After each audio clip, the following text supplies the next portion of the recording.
در موج برنامه اطلاعاتی خبر.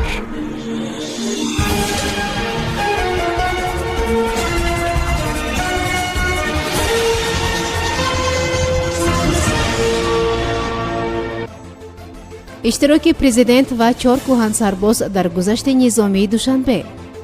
اعلان سنه عید فطر و وقت نماز زکات را میتوان به عائله قربانیان در مرز داد.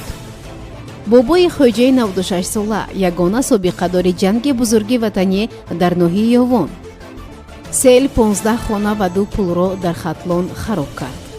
پرده‌برداری از نیمپیکره کرامت‌الله قربانوف در کلاب. اساسگزار صلح و وحدت ملی پیشوای ملت پرزیدنت جمهوری تاجیکستان محترم امامعلی رحمان سنه 8 می در چهاربینی‌های ادانه در باغ غلبه دوشنبه و 9 می در تنتنه‌های بخشیده به روز غلبه در جنگ بزرگ وطنی در شهر مسکو شرکت می‌ورزند خبر می‌دهد اوستا. منبع از قبل شورای سابقه‌داران شهر دوشنبه افزود که در عید غلبه در دوشنبه اشتراک 4 نفر سابقه‌داران جنگ بزرگ وطنی در نظر است.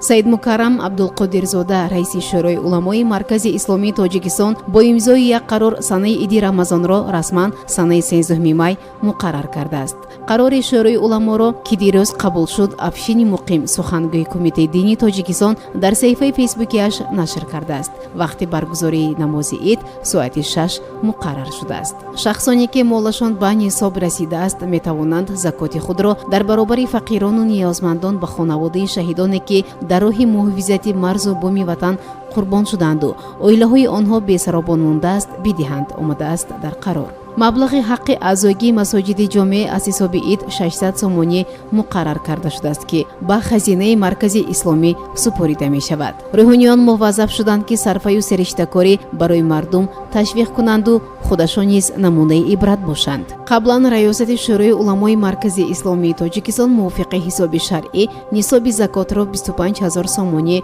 مقرر کرده بود که از آن 625 سومانی زکات پرداخت کرده می شود. شورای علما صدقه فطر موافق معیار شرعی 6 سومانی مقرر نمود. فدیه صوم در ماه رمضان سال 2021 برای صاحبان عذر شرعی شیخ به مقدار 360 سومانی برای 30 روز، برای یک روز 12 سومانی معین کرده شد، تاکید کرده است منبع.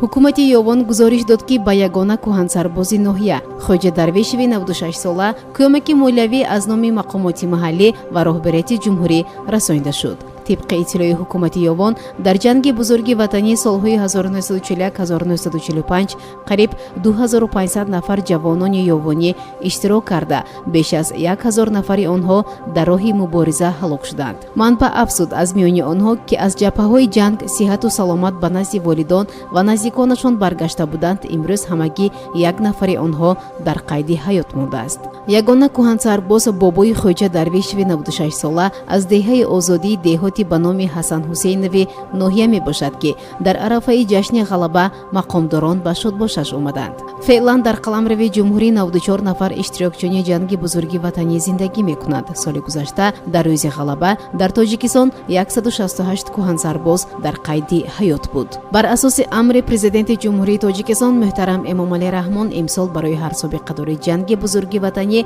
از حساب فوند ذخیروی پرزیدنت 10,000 سومانی پرداخت کرده می شود و علاوه مقامات محلی نیز کمک پولی ارائه خواهند کرد.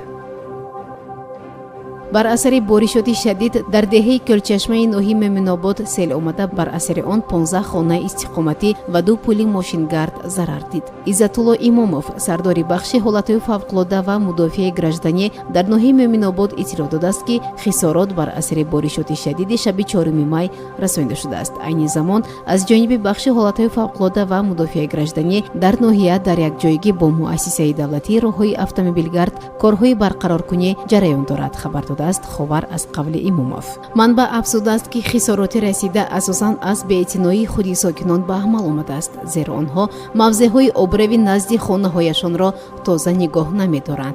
در نتیجه چنین بارش و آمدن سیل آب وارد حولی‌های استقامتی آنها می‌گردد. همچنین از بارش به عمل آمده بخش از زمین‌های کشاورزی و قطعه‌های یاری رسانی زمین‌های نزد حولیگی زیر آب ماندند. در جای حادثه کمیسیا فعالیت داشته حجم ضرر را معین می‌نماید آمده است در اطلاعیه. кумитаи ҳолатҳои фавқулода ҳушдор дод ки ҳавои номусоид ва боронҳои шадиду селовар то 7 май идома мекунад.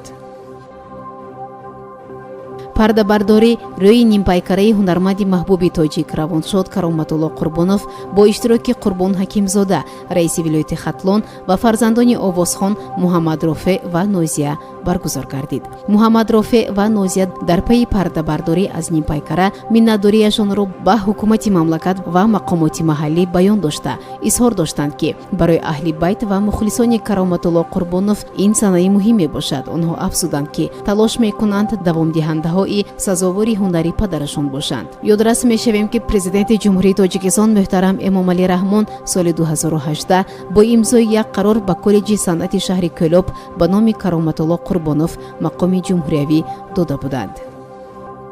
сомиёни азиз, ин буд барномаи иттилоотии хабар. то барномаи дигар дар амони худо бошед. хайр. барномаи иттилоотии хабар аз рӯйдодҳои тоҷикистон, минтақа ва ҷаҳон огоҳ бош.